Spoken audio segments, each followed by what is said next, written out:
So I wanted to make a better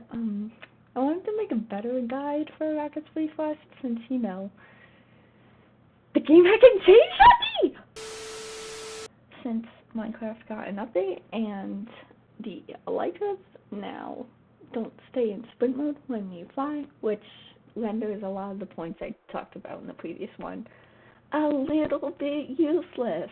So yeah, hopefully this time I can also just speak better since it's not like 2 in the morning and I actually have a little bit of energy and no one's playing the game. But yeah, I want to talk about a lot of the same things that I did before, which is some elytra techniques, which is a lot harder now since the game changed. Conserving shots, conserving elytra durability, updraft usage, that's a big one. And also just random general tips that I think of along the way when I'm doing this. Okay, so now that you can't speed fly anymore, well, you can, but it's a lot slower looking. It's a lot more important to actually know how to use your rocket wisely. So I'm gonna try to cover how to do some of that here, since this is a good map for that. Since there's a lot of flat ground in the in-betweens. Also, that person didn't try to so well. I don't like this one either. But yeah, so basically here, I'll show it off right here. You could go like, what the heck, bro? Okay. Who did that? So, something you could do here is you can kind of do that fast kind of jump to get a little bit of speed. I am doing this absolutely horribly today, I'm realizing, but like yeah, there we go, that's a good example.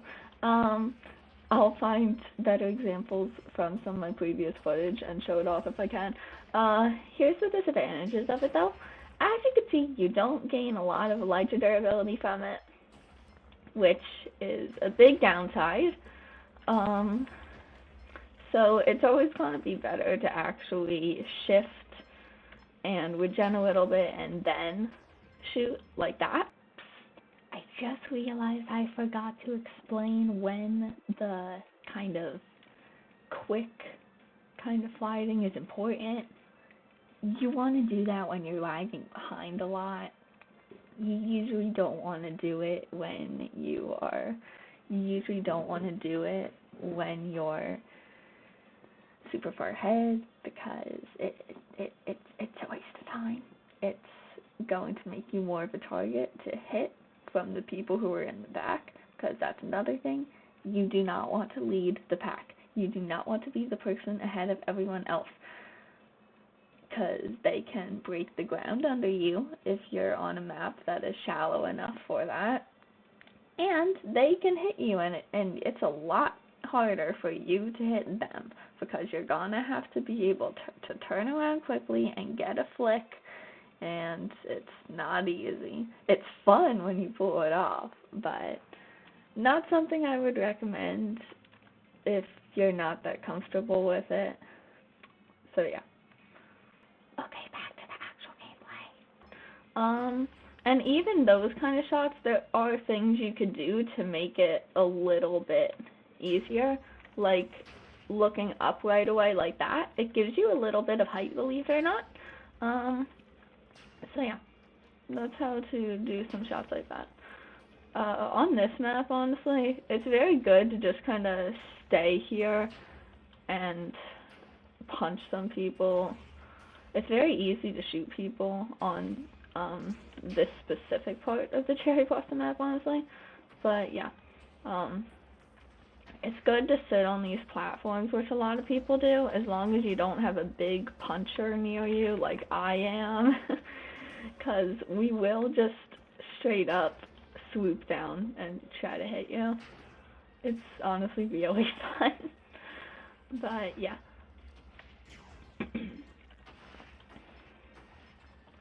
I'm gonna try to show a little thing that you could do here. Something you could do is if you don't have enough height, you could break the ground there and create blocks for you to land on. It's a very good little save to have up your sleeve if you don't have an updraft handy. So I definitely recommend using it when you can. Obviously you don't want to fail, but if you don't have any updrafts handy, then go for it. It's nice, it's cool looking, and it's some skill points. Now, on a map like this, it's very important to try to break the ground of people underneath where they're going to land. That's also very important in, honestly, all of the ending stages of the maps, but this one especially is good for that, since it's very easy to kill people that way. You just need to be good at trying to read where they're going to go. Another thing, on the ending stages of maps, try to save some rocket space. Like, save your shots, make sure you don't have none available. Always try to have one, because it's very easy to run out and then have nothing to do. God, okay, you know what, we're good, we're chilling, we're fine. Oh, okay. But another thing about updrafts, it's honestly, don't use them if you don't have to, because I'm sure I could find examples from my previous footage to showcase this, but basically, they're not necessary to win a game. This badge wouldn't exist if they were necessary to win a game. So you always want to try to not, if you can, because you never know when you're going to use them. Something a lot of people do is when the notification comes up that they are going to be removed, they will instantly use it, and then they might get sniped by someone fall out of the sky. And guess what? Now they don't have an updraft anymore. And I'll tell you what, as someone who has done that before, it hurts, and that's why I don't do that technique anymore. It's not fun when that happens. But I've won 70 games of this, and I've won 29 of them without using an updraft. I mean, I feel like that says enough. You don't need to use these. I guess another thing I could talk about while we're just waiting is don't shoot people that are super far away from you. It's a waste of your shot because you're likely not going to hit them. Sniping people in this game is difficult, and here's the proof of it. I have landed 2,138 shots in this game as I am recording this, and guess how many of those were 40 blocks away? 7. So yeah, don't do that. It's a lot easier to hit the people that are close to you. Plus, they might also have lesser durability. Plus, then you could also punch them right after and make them lose more durability. That's if you want to be a toxic player, and unfortunately, I do that sometimes. I hate to admit, but it makes for some really satisfying kills. So, is it worth it? Maybe. But yeah, that's another tip that I could just throw in there while we're waiting for this game. That will probably take 30 minutes. I guess I'll just say another general updraft tip here. I might honestly throw an updraft just so I could talk about it. Or if the opportunity arises, I'll just discuss it then. Yeah, I'll just discuss it then. So in the meantime, I'll talk about something else. But another tip, you want to be flying a little bit unpredictably when you can, especially if you know that there is a good person in the lobby that wants to try to snipe people. So how to do that is you kind of want to be... There's only 3 players already? We still have 2 updrafts! Okay. But you want to be kind of like flying like kind of back and forth, a little bit zigzaggy like that, it makes it a lot harder to hit you. In most cases, some people are good at predicting that and will just shoot you, kind of like I did to that person there. But it will help a lot, honestly. Ow. But yeah. And then obviously predicting people where they're gonna go, that is important. Because people are usually not gonna be stationary in this game. Oh, here we go. So you wanna wait a little bit before updrafting like that. That's kind of how you want to play the updrafts. That wasn't the greatest example in the world, but it was something. Ow. No, that's very predictable flying. I got lucky there that they were reloading some shots and durability. Ow! Okay, why is this person dead? Get away from me! No! Okay, so that's an example of what not to do. What you don't want to do is panic and immediately updraft like that without examining your terrain. The reason why I did that in that situation, because I usually wouldn't. I usually would wait a good 10 seconds before updrafting. The reason why in that moment I did is because I did have 0 elytra durability and I didn't know if I was going to die to the void or not. So I know that sounds a lot like I'm trying to justify my case there, but genuinely, I would not do that if I had the elytra durability. So in that case, it's completely fine to panic and use it because there's not much else you could do. But yeah, panicking and updrafting immediately, I can show you footage of actual MCC contestants doing that, because there's a few. And I know exactly where to find them, actually. And I could even show you footage of myself doing that from some of my earlier Rocket Spleef Rush games, because just a month ago, I did that a lot. But it's important to know, because once you do that, you stop wasting your updrafts, and you start using them a lot more wisely. It's very important to use, oh god. So I might be doomed.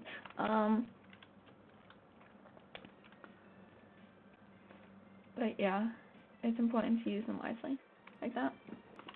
Another way to force people to use their updrafts, and especially panic updrafts like that, is this is super common between a lot of players who don't play the game that often. Trust me, I've seen it way too much. Just break the ground beneath them. If your aim is good enough, and if they don't have good enough reaction time, they're gonna fall through, and they're gonna have to use an updraft, or 2 if you get lucky and make them hit their head on one of them. And then, there you go. That just increases your chances of winning. Because even though you do not need updrafts to win, they do increase your chances a lot, obviously. And it's more comforting. Honestly, you will have more confidence in your movements when you have updrafts compared to when you don't. You may not realize it, but it's definitely there. I've seen it in my own footage. I go for a lot more risky moves when I have updrafts to use to spare compared to when I don't. Oh, also, if you want to be like mean and a little bit toxic, do that. Yeah. There's like a good 20% chance you kill someone, and there's like a good 70% chance that you cause someone to use an updraft there. It's really mean, but I mean, go for it if you want to. I didn't say it's not mean. I didn't say it's not toxic. Also, just jumping where people want to land like that, it's also a really mean technique. One more thing about updrafts really quickly, you'll realize another smart way to use them if you absolutely have to, is obviously you want to wait a little bit to make sure that you have no land above you where you're going to use them, But another reason for that is you also just want to be more ahead of people when you're about to use an updraft. And I know that is contrary to what I said earlier about being behind people, but updrafts are slow. They boost you in the air very high, like that. And guess what? Now, first of all, you're an easy target, so do expect to get hit after that. But you don't want to be caught all the way back there where the land is about to go when using them. It's not good, it's not fun, trust me. That is actually one of the biggest reasons why I lose Rocket Spleef matches, because sometimes I'll do that, and if I do that, it's almost a guaranteed loss for me. But yeah. A little bit as to the why you want to be hitting people with your rocket before punching people is because a rocket will slow them down and a punch will speed them up. So you don't want them to get out of the range where it's easy to hit people, but you do want to be able to hit them multiple times because that destroys more of their durability. Okay, I actually really want to focus here. I want to win! You want to try to avoid doing crash landings like that if not necessary. Oh, I absolutely destroyed that person's entire life. Ooh, I hit them. Nice. Okay, you want to break the ground on these ones. This one, it is so important to try to break the ground of where they're landing. You can ruin people like this. Like, you could really ruin people on this part of the map. Like that person almost did to me right there. Like, I tried to do that person there. It's also very important to be good at speed jumping like that while also regaining durability, so you also want to shift a little bit when doing that. Trust me, it's so important. I almost slid off the cool thing. What I tried to do there is this little flick where you can shoot the ground and then you turn around super quickly to try to get height off of it. It's hard. I've only done it once, and it was a little bit planned out. I do want to talk about something that is a lot more useful for more beginner players at this game. Something that you want to focus on specifically if you're newer to the game is don't try to hit people. I promise it most likely won't go well for you, because it's hard to hit people in this game. There, I said it. It's difficult, and that was an accident. And it's honestly not that worth it. You don't need kills to win this game. A lot of the people will just find a way to mess themselves up at the very end. I've done it enough times. A lot of my losses stem from that. It's easy to mess up if you're elytra gliding. It's easy to predict things wrong. So honestly, if you don't feel comfortable with it, or if you're just newer to the game in general, or if you don't have better aim, then okay, why does that person hate me? But if you are just in that kind of a category, then don't try to ship people. It's as simple as that. Obviously, you want to every once in a while because you want to practice it, but it's more important in this game to survive rather than getting kills. That's actually very untrue for the actual MCC event, because you get some crazy points for killing people, but oh my lord, okay, stuff is happening fast here.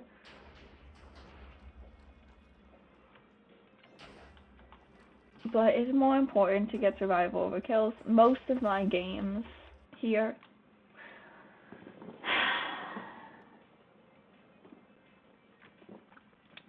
okay, the world really doesn't want to let me make a tutorial for this, does it? I'm gonna finish my thought, since that was just a mess anyways. Um, okay, where was I? You don't want to do that because it's more important to survive than kills. Most of my games end with 0 or 1 kills. So that's just proof you don't need to kill people to win this game. Most people will find a way to take themselves out. And if you've got a really good person in the game who's a lot more focused on trying to kill people than trying to survive, there's a good chance that they'll be super reckless and find a way to do some really risky moves that are unnecessary. I'm not speaking from experience or anything. Not at all. Who told you that? But it's either that or they're also going to just take out everyone else for you. Honestly, that's what was happening in that previous round. I barely hit anyone, and I made it into the top 4 before the server crashed on me. I swear to God, the server loves to crash on me when I'm doing good. Yay, fun. Okay. I'm not sure if I actually have anything else here to talk about, to be honest here.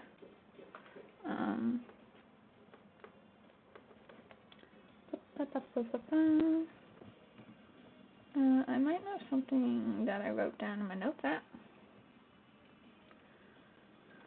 Oh, yes. Okay.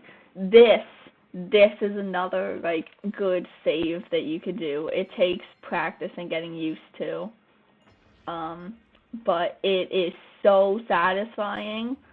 It's so satisfying, and it could cost you to win the game if all the ground's gone, if the other person is higher up than you, if you are close to being able to not use an updraft and get away with it. If you don't have any updrafts and you still need to kill something,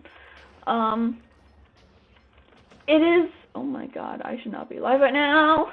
Oh my god. Okay, that was crazy, but whatever.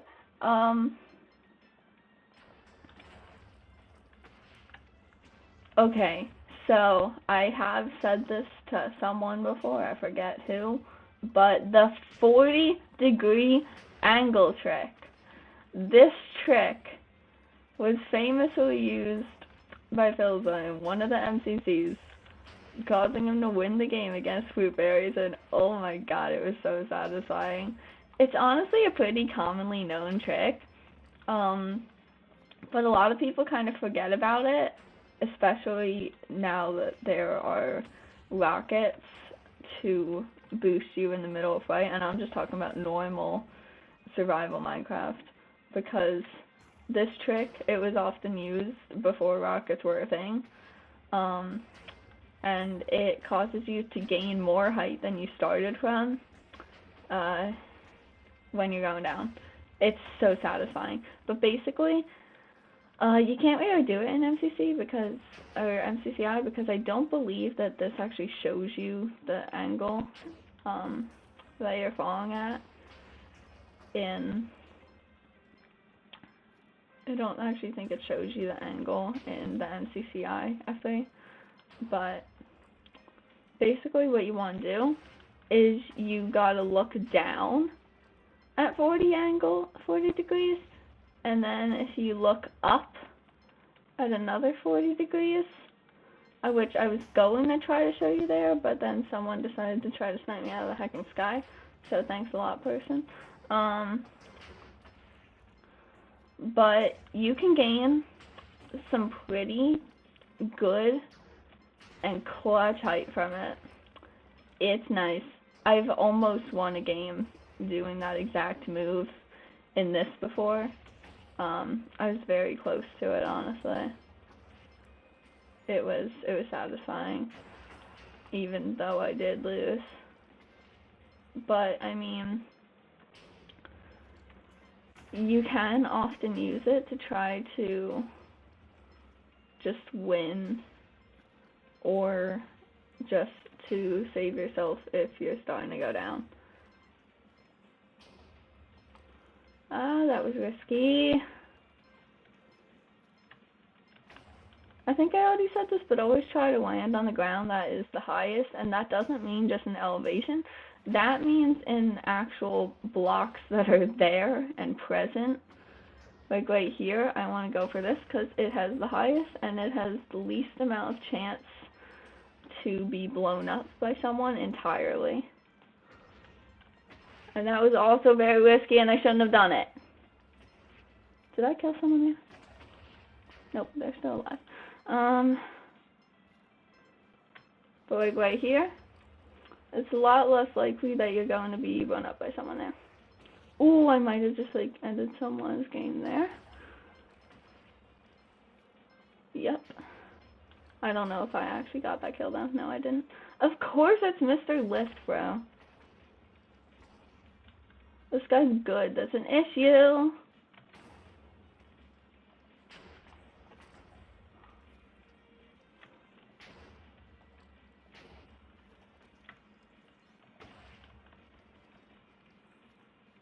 I'm not gonna. Oh, come on! I overshot. And whatever. But yeah, I hope this helped because this game's fun. I want more people to play it because a lot of people don't because it has such a high skill gap, and that's what drives people away from it. Even in the actual event, it's kind of sad because it's such a fun game. It's not perfect. It has many flaws, but it's still fun. And it's also really addicting. But yeah, I mean, I hope I was able to help a little bit with that. So I mean, yeah. See you in the skies, I guess.